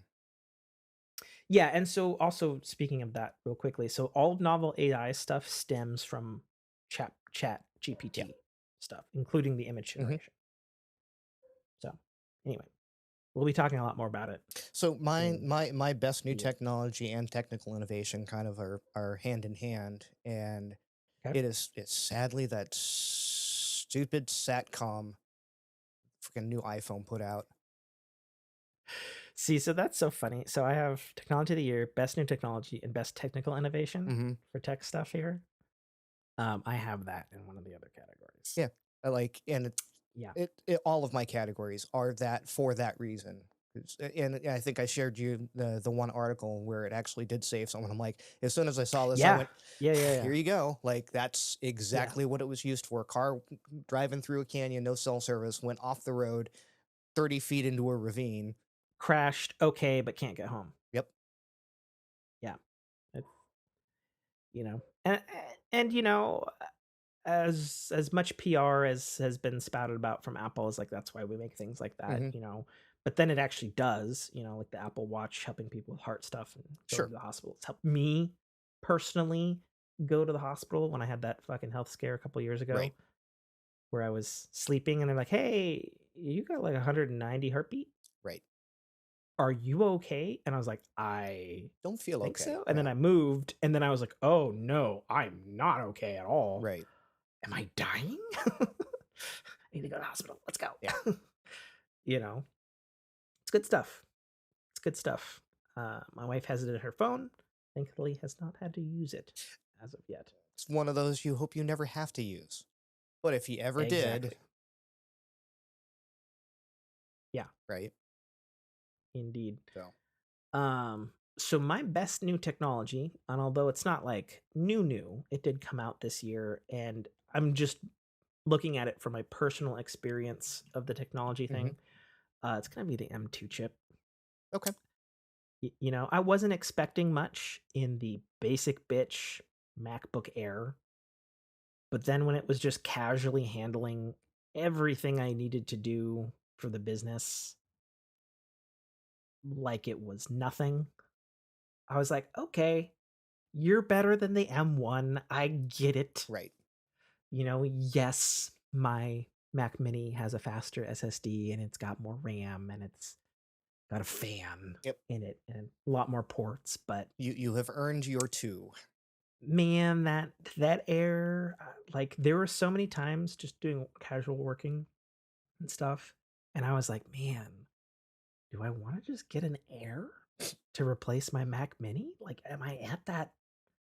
And I thought to myself, probably not, because there's too many sustained workload things that would require a fan. Right. But for everything that's not audio editing or fucking around with Blender, shit, it's really hard, and across the board, it's really hard to ignore the fact of how good it is and just how literal much better it feels, even though we're recording on an M1 right now. Mm-hmm. So that was my best new technology. And best technical innovation. Not going to go into it too much because you had it for your best new technology. It's going to be the iPhone 14 emergency sat phone capability. Yep. Already covered it. I don't need to add more to it, but that was my pick. Do you have a technical innovation as well, or no, that like I said, all 3 of mine just roll into that. The iPhone 14, like for those features, like again, that Satcom was just it is a stupid low key game changer. That it's one of those. Yeah. You hope you never need it, but you hope that Sure. someone you know or someone you love, if they get in a car accident like that, you hope they have it. Like, yeah, agreed. Yeah. All right, and then final topic, real quick. Not a ton here. Best life events of 2022. No, it wasn't. You mean it wasn't coming to Disneyland and meeting your co-host for drinks? Super absurdly expensive drinks. So I just wrote Disneyland Family Vacation. Okay, cool. I'm in there. It just so happened you were part of that. Sweet. So however you want to interpret that, sure. Let's go with that. Yeah, it was up there. I was dreading it. Took me a day or so to get acclimated to being back in Hellhole, California. But I had a lot of fun. Yeah. And for whatever reason, I didn't expect to. And I did, and I was able to just, chillax. And after the fact of the vacation, even though I've talked about it a lot at length here in the podcast, so we don't need to go over it again. Me and the wife were just like, we felt like re-energized and reset and recharged because neither of us had a vacation in like a decade. Right. And so we're just like, we need to do this for ourselves, not necessarily Disneyland, but like we need to have like a weekend or a legitimate vacation somewhere else, right? Like quarterly. I'm running a business, and she's climbing up the ranks. Yeah. At her job, and she's going back to school starting tomorrow. Even if it's going one state over to a national park or something, right? Yeah, something over the border. Yeah. So, for sure. Yep. So that was definitely up there. Second is really just having such a good year with my business, so as to pay off the purchase of my business. We haven't cut the check yet, but starting real soon. Nice. And then that'd be huge burden off of the business, off of me, off of everything moving into 2023. And then the last one, although there's not a ton of them, they did happen a couple of times this year. The minor moments where I felt re-energized as a writer. I don't think I've talked about them on the cast. I had one this summer where like I had a dream and I woke up at like 3 a.m. and I was like, I have to write this down. And then I was up until my alarm went off for work at 7 o'clock. I think you and I had a offline chat about that one. Oh, maybe. Yeah. I was super jazzed about it. Super, super excited. Wrote some more notes to try to finish it. I think I dabbled with it the next couple of days, but then, life happened. Yep. So on the back end of that, excited to continue to explore that with this novel AI. I feel it has re-energized me as a writer, not because it can write fucking absolutely batshit realistic crazy stuff. Right. Basically right now I have the 2 experiments. I have one where I was doing something just for fun with some people in another Discord, and it turned into me writing chapters, except I'm only writing about 80% of it. And it's kind of doing the rest. And I'm just like, how the fuck does this work so goddamn well? Right. You know? And then the other part is specifically that thing that re-energized me in the summer. So I was feeding that in a model capacity to train it as myself, at least for that particular work. And I was like, okay, what have you got? And there's a bunch of other, there's like some light coding stuff to do with it and all kinds of things to learn about how to best use this particular AI. But like I had it write a couple of scenes based on pages and pages and pages and pages and pages of stuff that I'd already done. And it was really interesting because it went from, I actually looked at it this morning, and it went from, and then he sucked his cock. And I was like, whoa, nope. Wrong left turn. I don't know how you got there, AI, because it wasn't even, that wasn't something that was in any of the thing I fed it. Right. I was like, okay, nope. All right, all right, let's look at some YouTube tutorials. How do we curate this better? Right. To kind of like getting that better, like something it can do is you can craft a lore book, which is just helpful as a writer in general. Sure. It's like, okay, you could enter an entry of this character is this, blah, blah, blah, blah, blah about the character. This location is this, blah, blah, blah, blah, blah.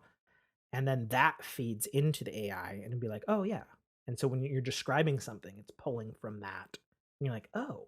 And it kind of intuits a little bit more with that. And it's like, okay, well, that's what I would have written anyway. So, okay, cool.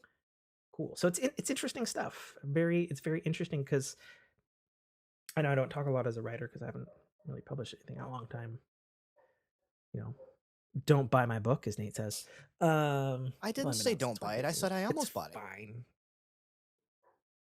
It's kind of worse. I'm not a book reader.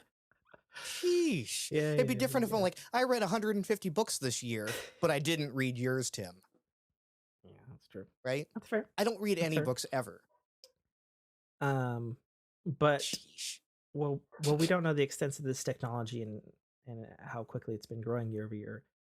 The thing I feel it for sure solves is you being at a keyboard going da da da da da da, and you got all the energy, and then you like hit something, writer's block. Yeah. You're like, something happens next. Right. So that I can get to the scene right after that I can clearly see.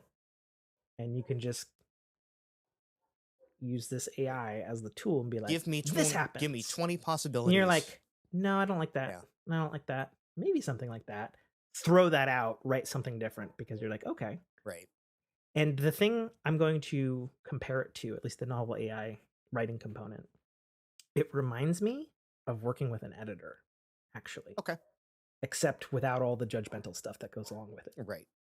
And the money and the buying coffee. Or the industry experience or anything like that. Yeah. Yeah. It's like, it reminds me of like bouncing stuff off an editor. Because there are times I was working with like a professional editor and then I'd be like, all right, what happens here? And you're like, stuff? Right.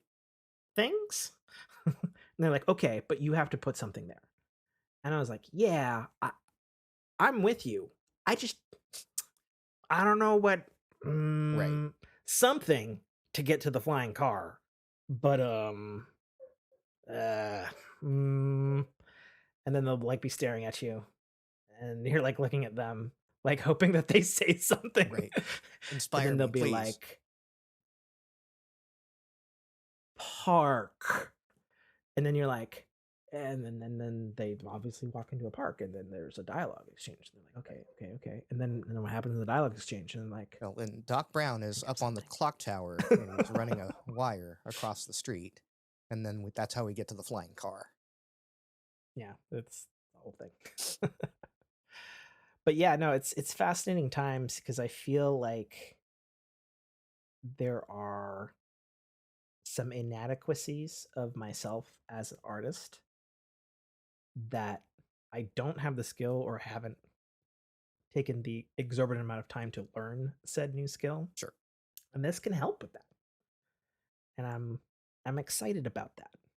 Whether that path leads to destruction, I don't know yet. But we'll find out, I guess. We'll find out. If I start putting out like fucking 80 books, you know. I wouldn't do that anyway. But you never know. You know. Never know. No. All right. That brings us to the end of another episode of Forkie Your Podcast. Again, my co-host just goes like, I said my case. What's your co-host life events for this year? Oh, well, obviously it was me spending an exorbitant amount of money on drinks and getting you that is up there. Every opportunity, the glowing ice cube. Every opportunity I've had to come meet you in person has always been a great time, because I think as much as we do well in this format here, especially now that we have the cameras up, I think just being able to sit down and bounce stuff off you, it's just a grand old time. So good. My top life event, sadly, isn't that. It was when I took my my oldest daughter up to Vandenberg for her first up close rocket launch. Oh, so nice. Yeah, that was something we had talked about, and NASA's a little more forthcoming with their schedule, whereas SpaceX is like, so we're launching something tomorrow, probably. Yeah, I think I've talked about it on the cast. There was some random comedian. She had a bit, and it was the funniest thing. She's like, "This motherfucker Elon launching rockets on a Wednesday." Yeah, like, you can't do that. Everybody launches rockets on Fridays. Everybody knows this. But it's like, yeah, because I follow NASA and SpaceX, and it's like SpaceX is like Wednesday launch, 5 p.m. Pacific time, weather probability 30%, and I'm going 30%. Okay, well, NASA's scrubbing that at 30%. Nope, that one went up. Okay, Friday we're launching another one, weather probability 100%. Nope, standing down. Like, so NASA's a little bit better about their planning. So when I was like, and I told my kid, I'm like, if we ever get one with enough of a lead time, you want to go watch one. And sure enough, that week, NASA put up one of the Artemis tests, and they were testing a re-entry device, and I was just like, here we go. Sure. And yeah, just her excitement for science and technology just knows no bounds. She wants to come back up there and go to the Pacific Science Center. Oh, it would be such a cool place for her, especially because a lot of the stuff is geared for her age group, young to teenage stuff. She saw it on a Blippi skit, because he went through there, and she was just like, ooh, when we were up there last time for PAX, it was unfortunately closed because of COVID restrictions. Yeah, that makes sense. There's a lot of things you touch. So it's pretty much all touch things, stuff. But yeah, she is fascinated. Obviously, with I STEM. live here. I've been there a lot. Haven't been there probably in like 5-8 years, something like that. But when I did go often, it was always really good. It's not like a theme park. It's a little theme parky, sure, I guess, but it's not. It's still a science center, right? Ultimately, it's just like a good one.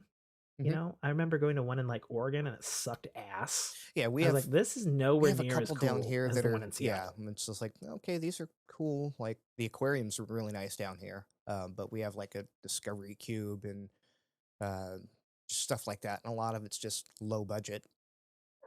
Yeah. So no, it's cool stuff. It's really cool stuff. Yeah, she would love probably a lot of the little to mid-range stuff, probably. Now, for sure. Even the high end stuff, like, again, the girl is all about her science, tech, math, everything. Like, she's gonna be my STEM girl. My other one's gonna be my artist. So nice. Yeah. I'll have to take her. You'll have to take her one day, then she can get a NASA ice cream sandwich. Yep. Classically, disgustingly freeze-dried. Yep. If anything, that might happen over the summer, because the way my vacation's been working out, I keep capping out because I don't take enough time off. So yeah, I get to take weeks at a time or a few days. And so when the wife is on summer break from school, if she doesn't teach summer school, we'll probably cruise on up there. visit our friend that we stayed with, especially now that she's a new grandma. So, as of about a week ago. Okay. So you had 2 moments in 2022 that were your highlights. Yeah. Okay. Cool. Right on, man. That's good stuff. All right. Now we're at the end? I think we're at the end. We literally just turned the 4-hour mark. We're 3 minutes from the stream 4-hour mark. I cannot believe that my entire afternoon has been this show. Yeah, my wife is saying the same thing right now. I realize I'm off, but like, shit. All right. I have not had lunch. Where are we going to end this? Right here? Oh, are we doing outro? Yeah, let's do sign outs and get the heck out of here.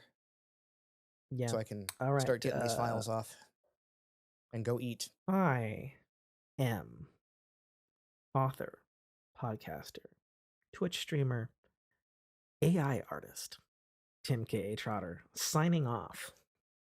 And I am Nate, the creative foil to Tim over here.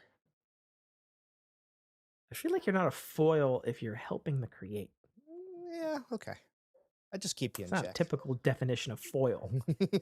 Unless you wanted to be literal and you just start wrapping yourself in Reynolds wrap right now. Well, you know. All right. Until next time. This has been the first episode of 2023, the annual Forkie Awards. We hope it didn't suck.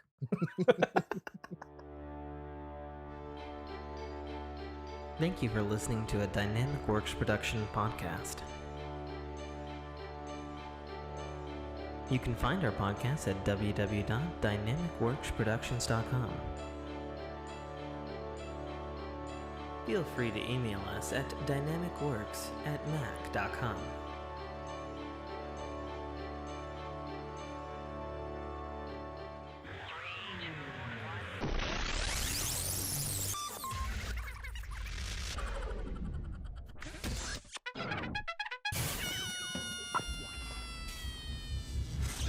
Armado, the voice of Guybrush Threepwood, and you're listening to a Dynamic Works production podcast. The Citadel, Arrival, is the first installment in a series of epic science fiction short stories reminiscent of the Pulp Fiction style. It's a fast-paced story that will take you through twists and turns that you will not expect, until they are thrust upon you with all the force, excitement, and chaos of a plasma cannon blast.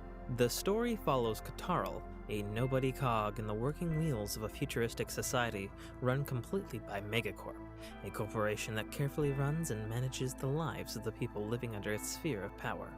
On one of Katarl's few and far between days off from work, an outing he had hoped would be fun and relaxing turns into an explosive adventure that drags him kicking and screaming into situations and challenges that will make him question every aspect of his life. Watch this colorful tapestry unfurl as Katarl and his newfound allies find their way through this classic, yet oddly surprising tale of good and evil, where nothing is quite what it appears to be.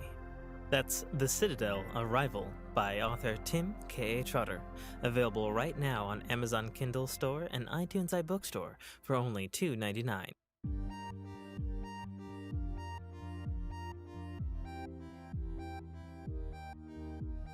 Because that's a fresh OS, I didn't have any of my kernel extensions installed, which is what's used to grab the audio from Skype on the root level.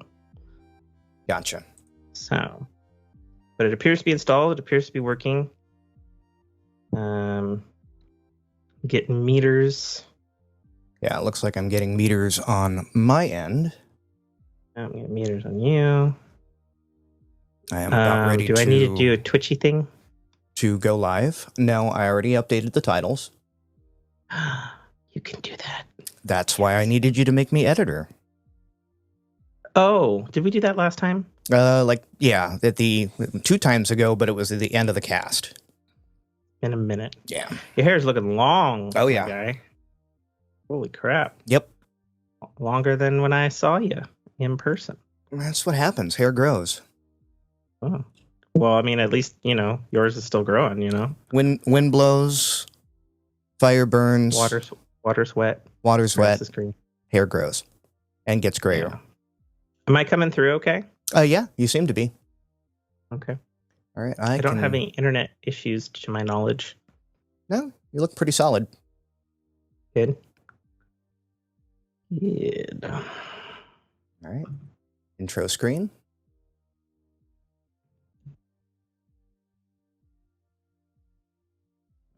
Make sure my chat screen is up.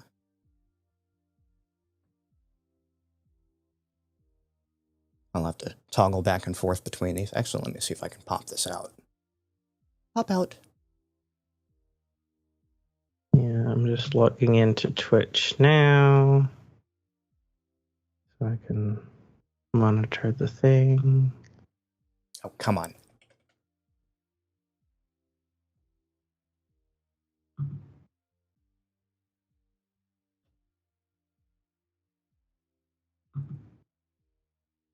Happy New Year. Oh my God, Nate. Oh. What? MG. You don't like my sense of humor? Fuck you. It's a dad joke. I made a dad joke last night, and Jessica's like, "Did you just make a dad joke?" I was like, "Yeah, I did." Yeah, you've been hanging around me too long. Yeah, well, you know. Let me know when you want me to go live, and we can do a quick sound check. I have the player popped out. Okay. Yeah, we can go live anytime, man. Make sure I'm actually on the right profile so I don't go live on my channel. Start streaming. No drop frames. And we are okay. Okay. There's the Fork in Your podcast. Okay. I will start with you. Sound check. Sound check. 1, 2, 3. 1, 2, 3. 1, 2, and 3.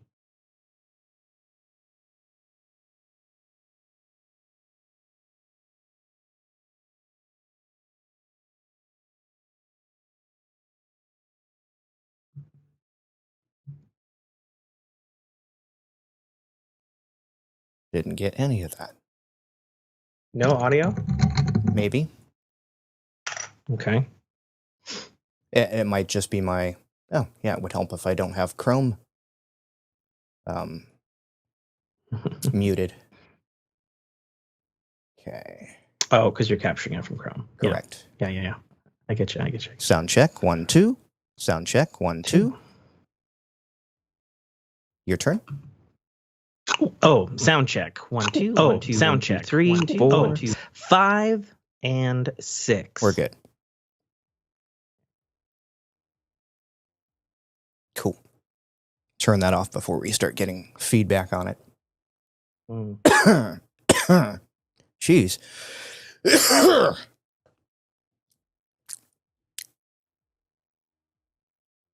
Little ASMR for the outtakes. Classic. All right. I have all my windows open successfully. Now I can mute Chrome. I don't have my little laptop set up because things happened. Yeah. Yeah. Okay. Things that, thing 1 and thing 2? My power pack for it, the charger, decided to develop a frayed wire and started sparking and making weird smells. So.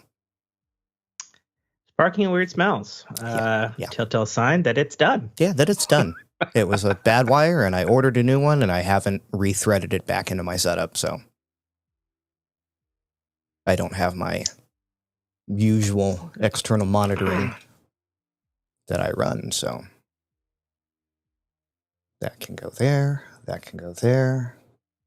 Got the private chat up on the Discord. Let me slide this one up so I can toggle between the two. Okay.